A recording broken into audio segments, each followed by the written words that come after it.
Troy Galloway is a construction manager and consultant, commercial and residential builder, and a certified inspector for all commercial and residential buildings. And now, here is About the House with Troy Galloway.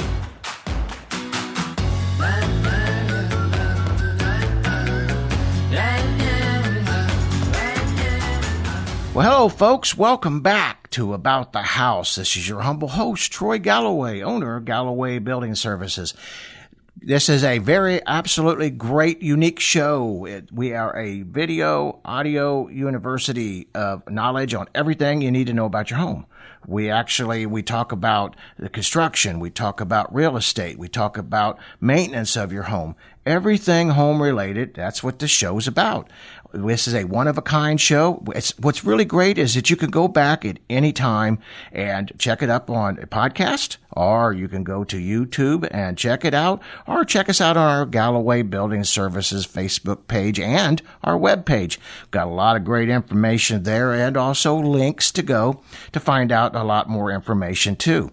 It's crazy. We get contacted from folks all over the United States asking questions, wanting to know more about it, subscribing to our channel. So I'm excited to bring this here, folks, to you today. Just Galloway Building Services is my company that I own, and it's just like this radio show. It's a one-of-a-kind company. There's nobody else that does what we do. We, not only do we home and building inspections, of course, about everybody does that, but we also do construction inspections. So if you want to make sure your job's being done right, you give us a call. We also get called on construction conflict resolution. So you got a contractor maybe not doing exactly what you want, or you think he's doing something wrong. You give us a call. We'll come out there, take a look at it for you. We do this for folks all the time, all over the Midwest. We also do litigation work. So heaven forbid you have to go to court for whatever somebody did something wrong on a construction project, or they left something out and you get hurt. You give us a call. We come in there, take care of it for you. We work with several attorneys throughout the Midwest that could also help you. So we kind of work hand in hand. We know exactly what they're looking to do. Our motto of our company is we want to make sure your job is being done right, you're not getting ripped off, and you're getting what you paid for. That's really important. If you just, I was talking to some friends about this the other day. It's about like my computer. I got a really beautiful computer, and from the outside, it looks great. But I have no idea what's going on inside of it. If they give me what they promised, if it's going to perform as it's promised. So you need somebody like us, the same thing with your house, to take a look and make sure that what you're getting is right. And so anyway, we're going to jump right on to this. This is something I've been getting asked about a lot. So we're going to kind of do a little question and answer on this. And this is about engineered lumber, engineered wood. Engineered wood. We're coming to a place now that we could take pieces and scraps and make something even bigger and better and not waste our product. It's really cool. It's really coming a long ways. And every day there's something else new. Now, I really don't know that I am going to get all of this in one show.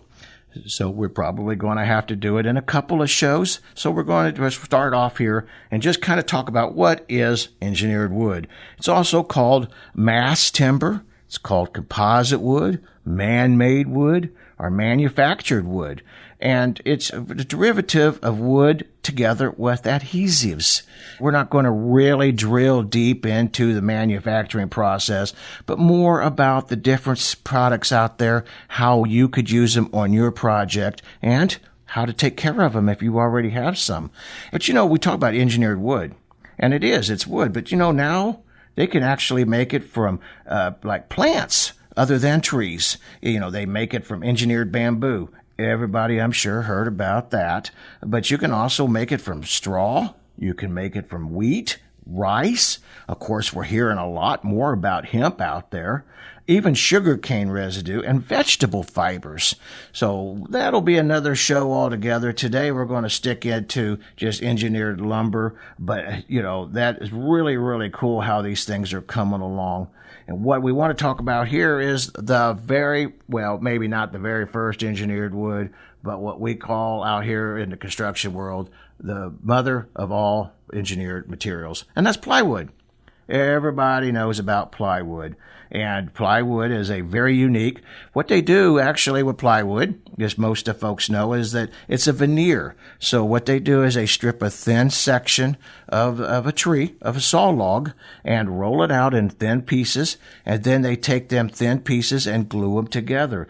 And they will cross-laminate the veneer and put it and bond it under heat and pressure with moisture-resistant adhesives. Not all plywood is exterior grade. Some of it's interior grade. You can get it at different levels. Say like at AB grade, that would be something you could make cabinets with, furniture with, things like that. And then you can get a CD grade or a little lesser grade, and we use a lot of that because of its strength. We could use that for like on curved staircases and because it bends so easily. There's just a ton of applications for it, and because of its strength. Also, you can use it for exterior, and it'll say right on the material, exterior grade. So by altering the grain direction of the veneers from the layer to layer, we call it cross-oriented panels, it maximizes the very strength of the panel. And so that is the kind of like what we all started out understanding what different of engineered material was. Of course, we didn't call it engineered material. We just called it plywood. All righty. Well, let's move over here to some other different types of engineered materials. Densified wood. Densified wood is usually made by a mechanical hot press to compress the wood fibers, and this increases the density by a factor of 3. Now, just imagine you take that same piece of regular wood and you make it 3 times stronger just by a mechanical hot press and put of the wood fibers. Really a neat idea. Then you got chemically densified wood. Now, chemically densified wood, actually what it is, it's a combined chemical process with traditional mechanical hot press methods like you would the densified, but they also take it and make it one step further with this. And what they do is they actually will take this with different chemicals and add to it. You know, like we're not going to go to, I don't want to get into the chemistry of it. I probably wouldn't understand the chemistry of it anyway. But compared to just its cousin, densified wood, this stuff from where the other's 3 times stronger, this is 11 times stronger. Chemically densified wood. And this strength comes from a hydrogen bonding formed between the aligned cellulose nanofibers. Really pretty cool. The densified wood process, mechanical strength properties, literally are on par with a lot of steel. To me, that's just amazing, something that could be made to that strong. That's just a couple of the different types of systems of making your boards work. Now we'll kind of move over to, because this is where I get a lot of my questions, and that is the different types of plywood, we call it, or hardboard, or different kind of materials out there, and there is a lot of different ways we use it. So we got a medium density fiberboard and a high density fiberboard. Now, high-density fiberboard, it's called hardboard, and it's just made it's made by breaking down the hardwood or the softwood, residuals into wood fibers, combining it with wax and a resin binder. And then they form panels with this by applying a hot temperature and pressure. Now, medium-density fiberboard. This is actually, we call this MDF. Now, this is where it's not as strong. We're going to talk about a little bit of that. But now we'll see MDF on a lot of, we see a lot of wood trim where now in doors. We also see it in our base trim and stuff inside our home. It really does. It's for that kind of application, it works great. And it's a lot stronger than particle board. We'll talk about particle board as we go along on this. But actually, so the name derives from the distinction of densities and the fiberboard. And large-scale production of MDF began around 1980 in North America and in Europe. Now, one of the questions I get asked, what is MDF good for? This is really good for you how-to people out there that's trying to figure out what's the best product for my application or my project. Because it's inexpensive and fairly durable, medium density fiberboard is a great choice for all your shelving projects or storage cabinets. But MDF wood is great for decorative projects too. And it's basically just sawdust and glue. Just sawdust and glue fused together under pressure, and of course a lot of great heat. I know I'm just like a kid in a candy store. I see these things. I just think how cool, these things just continue to evolve. But I also want to talk about what are some of the disadvantages of MDF. And MDF actually, it's weaker than wood. And it can crack and split under extreme stresses. We all know how bad MDF absorbs water quicker than wood, and it just deteriorates quickly. So it's really not necessarily an exterior product by itself. It has to be sealed and taken care of. But, your cabinets and stuff, that's more indoors anyway. So, don't put it under wet conditions. And it doesn't take nails and screws easily.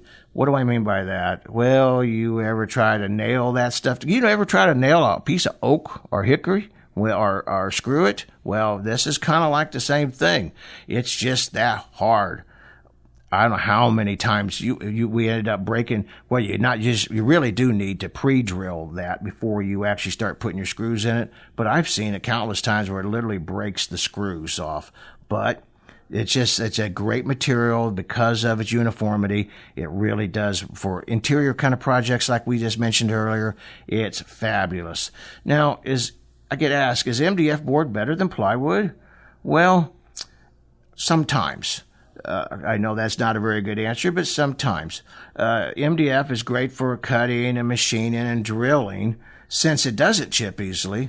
But on the other hand, plywood is a heck of a lot stronger material. And like I said, it could be used for your doors and floors and staircase and even outdoor furniture. And it's like I said earlier, too, it's easier to bend, so you can make some neat projects with it. We get these questions on our Facebook and our webpage, so if you guys ever have any questions like this, call me, contact me, and heck, I'll answer you before I wait to come onto the radio show and do this for you. But this is going to, just feel free to reach out, and then we'll just ask your questions when we get a series like this together. But should I use MDF for cabinets? Now, that's medium density fiberboard MDF. Use a good quality grade.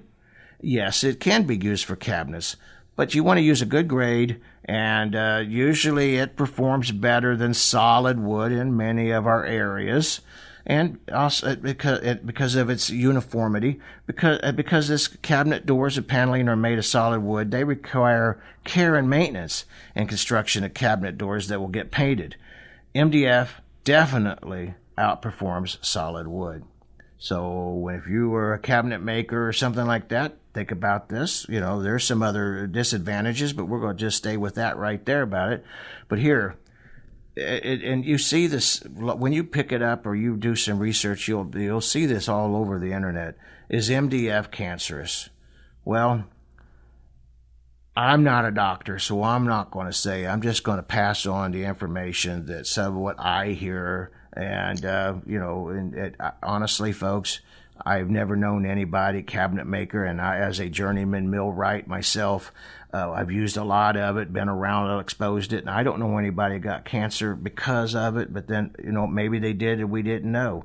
But whenever you cut it, that dust sends out, and this dust is coated with formaldehyde. And because of the formaldehyde, workers have claimed they have high rates of lung cancer, throat cancer, nose cancer. So I want you to keep that in mind. More also is that whenever you are trying to make an environmentally friendly home, and you got family members in today's world, sadly we got a lot of folks that are allergic to formaldehyde. This is one of the areas that you want to stay away from on this MDF board. So, and stick more towards with your solid woods or even a metal cabinet for that matter, if that's something that you're allergic to. And we're going to go into that total show in regards to cancerous and type materials. But not today. We're going to stay just with our engineered wood. All righty. I hope that kind of answers them questions for you folks that asked them out there. If not, just give me a holler back. All right. Let's move over here to particle board. And particle board. We've all seen that this is actually what this is. It's manufactured from wood chips and sawmill shavings, even sawdust. And it's used with a synthetic resin or other suitable type binders. And it's pressed and extruded. And there's all kinds of different types of particle board out there. And we're going to kind of move into some of the different ones that are out there. But we've like, for instance, we see OSB board, and we're going to go into that here a little bit. Is particle board stronger than plywood? Well, it is not stronger than plywood, except when it's used for like the OSB board. But if you know that old cheap stuff that you buy it down there, we've all seen it. That it's not very good for strength, but that's all right for that type of work. And MDF is smoother. It takes better detail. It's easier to seal, than plywood, and you can seal the edges, and it gives it a good, clean look. So that's a great use for it. It's also used in all types of construction projects. It's a standard and utilized substitution for saving money. Particle board is also available in different grades, so make sure that the grade that you're using is what you're needing. So like I said, particle board is a big word for a lot of different types of boards out there. Does particle board break easily? I get asked that. Does it break easily? Well, particle board may be a cheaper alternative, but don't expect them cabinets to last very long. Particle board breaks down easily. And like, earlier we talked about it, it comes into water or humidity. It literally just disintegrates. So it's not something that, just their basic particle board. It's just not made for outside type use. But there are also advantages for particle board. And we're talking about the more of the lower grade particle board.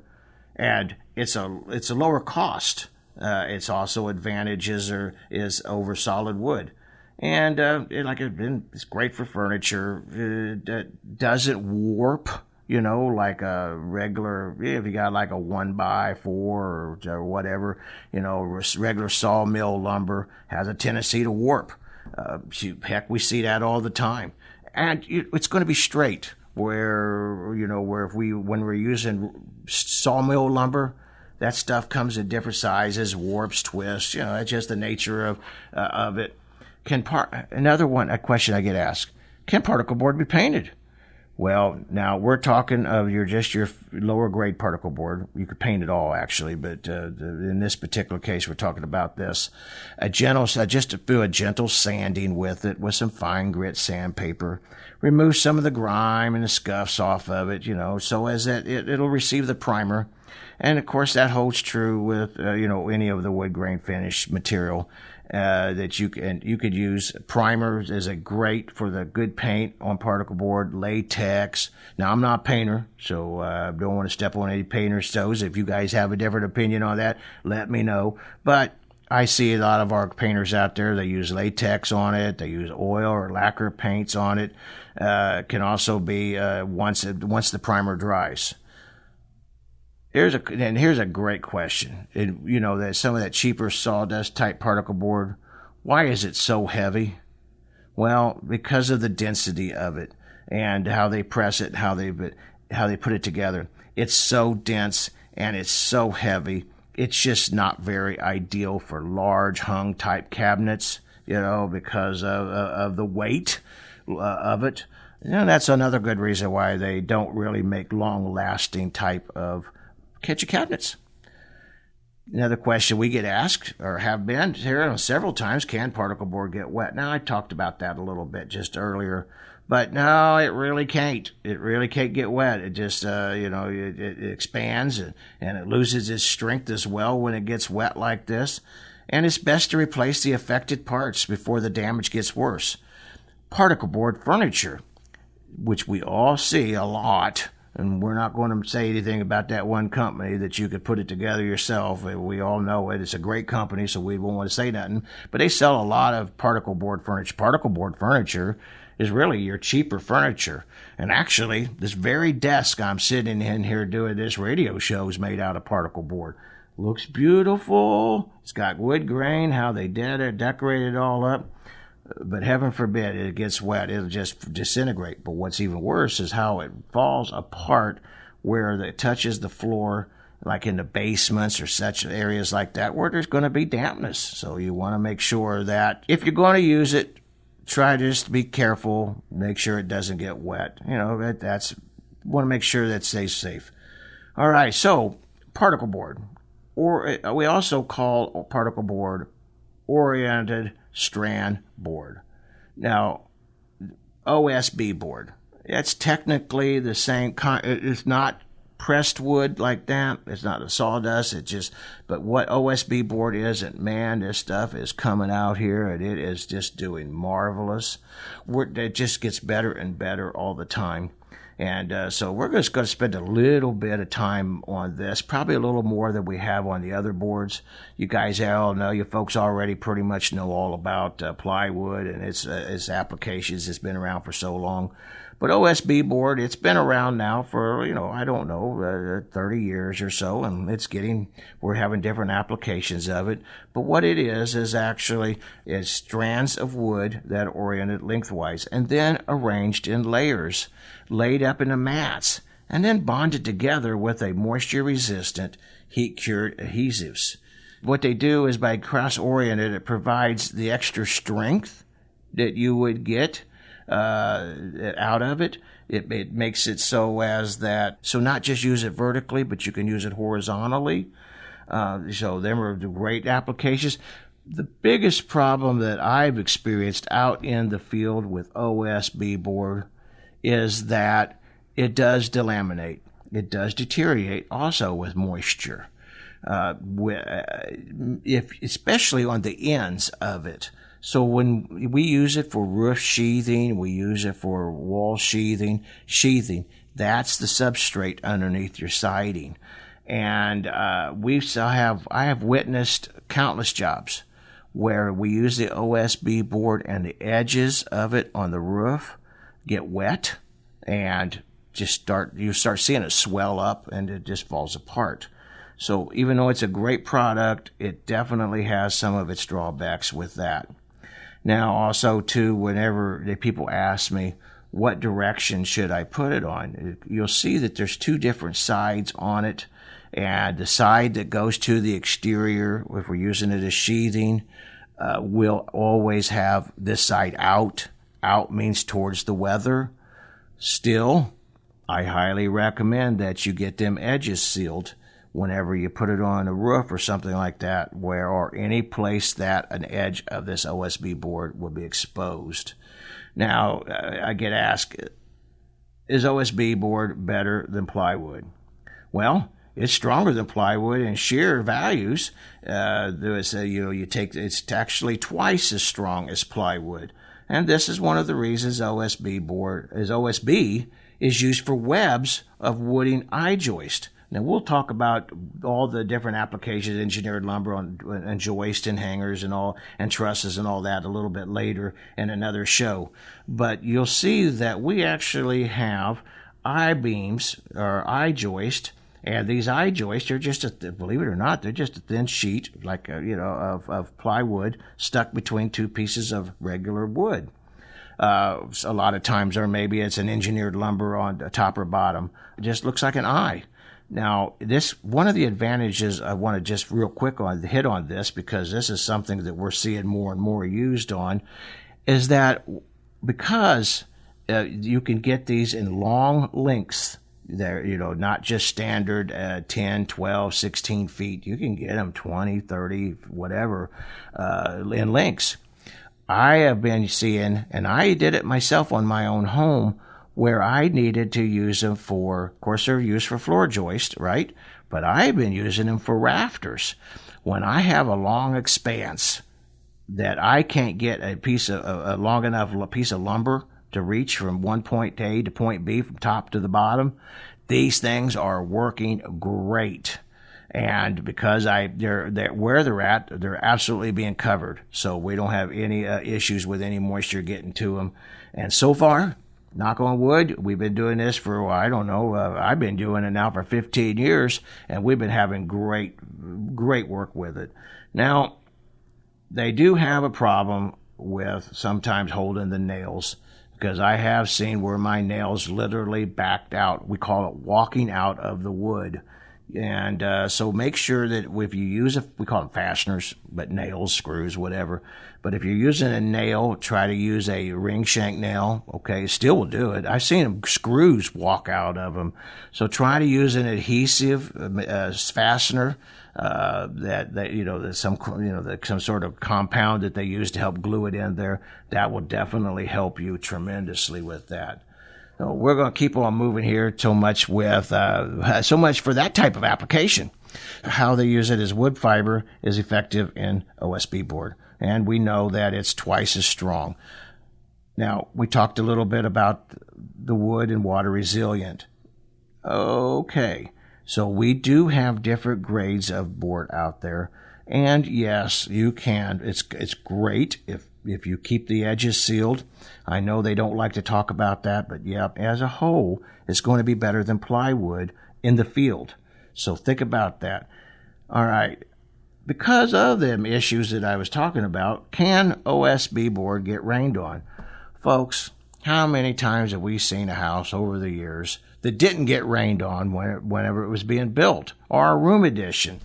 I think that's one thing I find all the time is that we literally it gets rained on.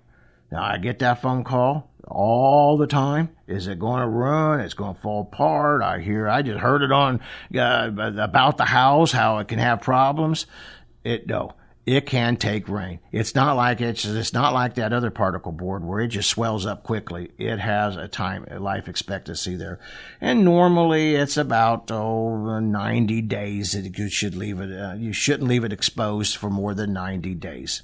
So I just think about that, and then normally within 90 days, you'll have your siding on your home or covered up. Now, I also see a lot of people putting this OSB board on inside their house as like a wall paneling. That really, really looks sharp. And it's very popular in some of our more modern type homes or decor. In that case, you'll want to flip your board to the other side, the waxy side, the resin side, the shiny side. That's really not going to hold paint. So you flip it over the other side and to where exposed, and you'll be really, really happy with the way it looks. So anyway, remember, great ideas of what we could do with that and how people use it all the time. I get asked, is OSB board cheaper than plywood? Well, yeah, it is. That's what's helped make it so we use it so much more. We use it, in our subfloors and our sheathing because it does. It could save you a ton of money, and because it's stronger. It's just a great opportunity, a great way of using it. So anyway, we move over here. I get asked, and now again, I'm stepping on painters' feet. So any of you painters got a different idea, please jump in here and share with us. But what do you seal OSB board with? Well, this is what I'm told that you tips for painting OSB board. You want to prime it with 2 coats of oil-based primer, such as Kills Complete, or of course I love Sherwin-Williams, and a lot of the painters in the Midwest love Sherwin-Williams Pro Block. So it's kind of a cheap throw out there, but I love that company. But Sherwin-Williams Pro Block. And they recommend that you primer it twice. And at least that's what they're saying. We talked about how long it can be left out there. I say 90 days. Some people will maybe say 6 months, but really the sooner you can get it covered, the better. And so another question I get, because we see it used in both ways. Can OSB board be installed vertically or horizontally? Well, If the wall is less than 8 feet, we normally install it vertically. But if the wall is higher than 8 feet, then you can absolutely install it horizontally. It works great. Structurally, it will hold, and it is to the new 2018 building code. So no worries there. They know it's strong enough to take a lot. Now, of course, in some of our areas, and I know this radio show goes all over, some of our areas, hurricanes and such, and earthquakes, they have to do a little more beefing up, but they have to beef them up everything anyway because of the intense weather that they have. You can put it any way you want. It's going to hold fine. You're going to love it. And, I got a note here that I'm looking down at. Now, they said that this note says that there is some people that say you're not allowed to use OSB as an interior finish because of ordinances or codes. Well, like I said, it does work, but because of the glue, some people have a little tendency to have some allergies to it. If it's on the outside, don't worry about it. So if you are one of those, which we talked about with the formaldehyde, with the other type of board, just maybe that's not such a good idea to be using that inside the home. So with that idea, let's just keep on moving here and move into a different type of OSB board. Now, we're seeing this all over now, and that's that green plywood that you see on buildings. We see it. We're seeing it on high rises, that are going, which, where we wasn't able to use some of our other type of building materials because of the structural integrity of it. We're literally seeing it go on 4, even 5-story buildings. We got a lot here in the Midwest of apartments, 4-story apartments that are using this. I've seen it on 5-story. I don't know how high the code will let it go. But this green board, it's an OSB board, and it's called the ZIP system. ZIP system. And why is it a system? Because what it is the wood, and then they use a tape over it. We'll talk more about that, but remember we was talking about the moisture getting on the edges, all right? So what it is this OSB board. It's a water retardant material. So as that, it does not allow moisture to penetrate through the field ever, or as long as it's protected behind their siding. Then they put this black tape on it. It's called, it's a zip system tape, and it's specifically designed to hold to that type of resin, water retardant barrier on the outside. This literally will help you instead of having, remember a lot of times we get into a remodeling job or even we get into some lawsuits, where the sheathing is deteriorated, whether it be OSB or plywood. Well, this is stopping that from happening. What happens is on our other types of sheathing type materials, that it gets into that inside the walls and it deteriorates. The moisture can get into there, it could cause mold and whatnot.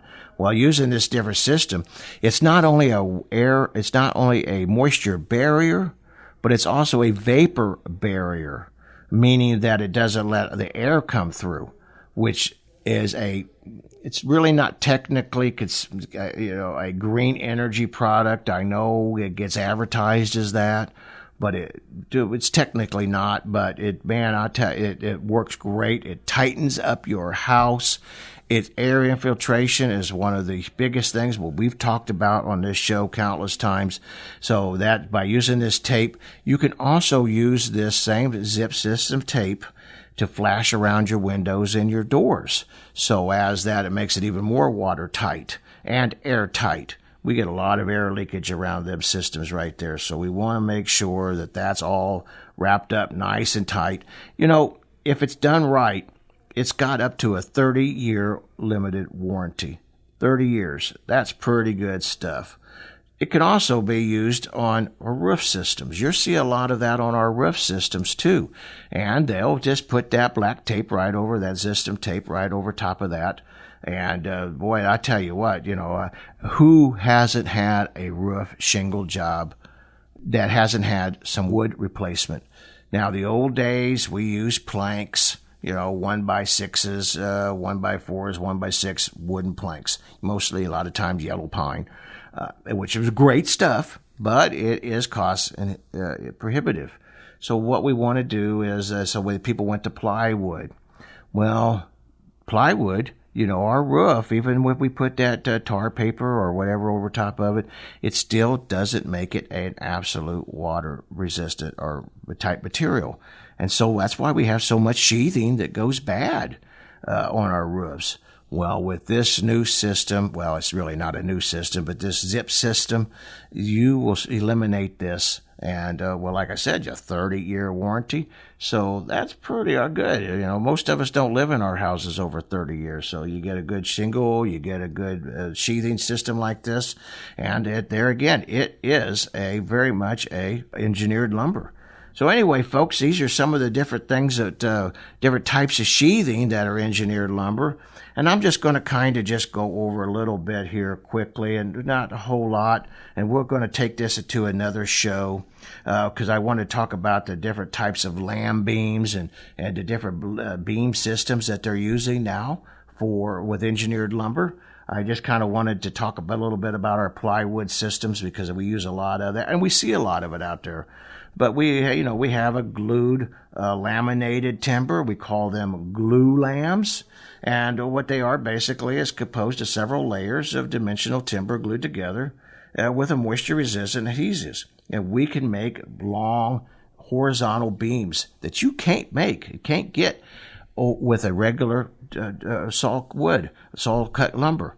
For instance, we see a lot of these glue lams are used actually over header beams, like for our garages and stuff like this, because the old beam, we're going to talk about trusses and things like that a little later in another show, but these are great for carrying a heavier load than, because of their density than you can with regular sawmill wood.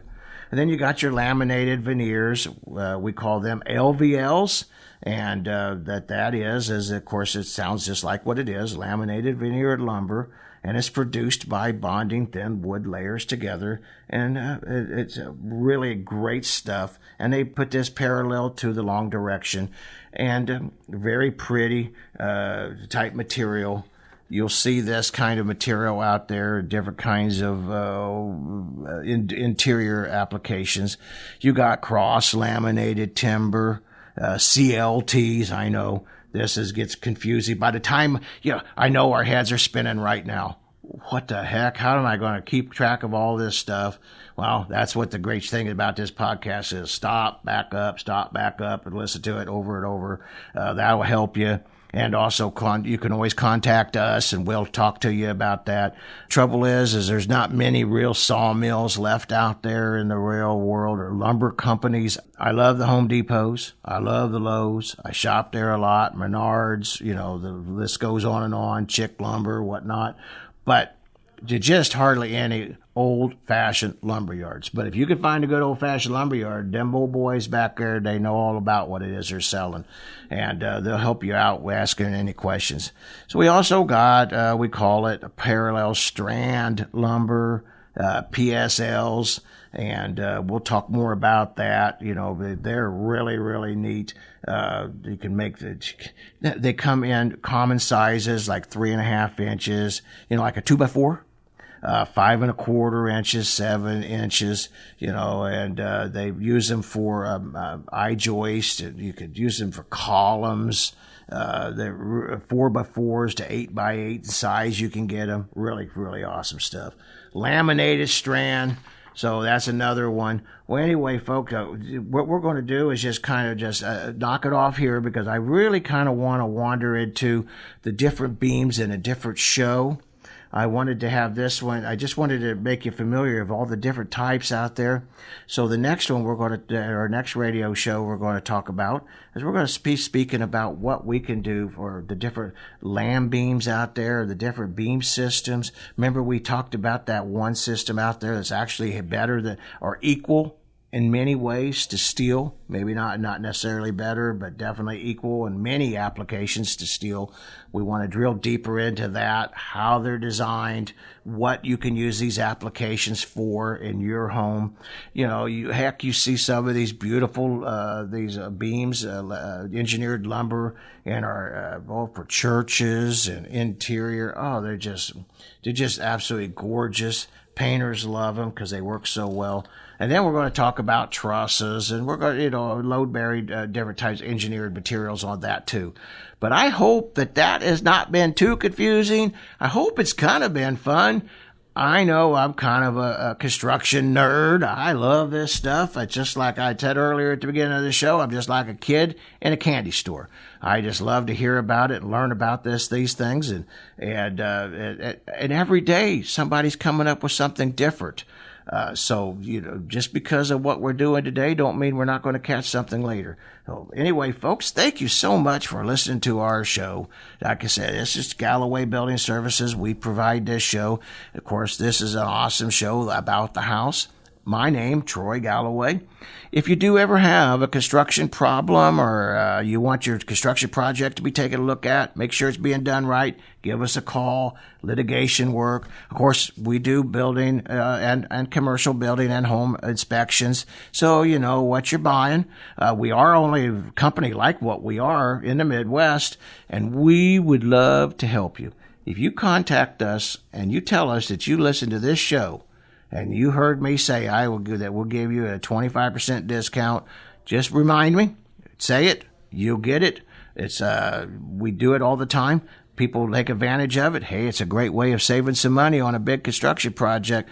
You know, what's the worst part about a construction project is you get it done, you get it paid for, and it wasn't being done right, and you got to do it in a few years all over again. Heck, fire, we didn't want the mess in the first place, let alone have to do it again. So you give us a call. My office number is 314-520-6655 and 636-394-3112. Either one of these numbers will get you to us. We would love to have an opportunity to help you. Answer any questions. We don't get to you right away. We'll get to you within the next day or so. So don't worry. We're here for you. Thank you for listening to our show. I want to thank our awesome producer, Joey, for helping us out. He's always a blessing. He puts up with me. I don't know how he does it. My wife don't know how he does it either, but God bless him. Thank you, Joey. And y'all have a great day. Sponsored by Troy Galloway and Galloway Building Services, your top choice for professional home inspections in the St. Louis area. GallowayBuildingServices.com.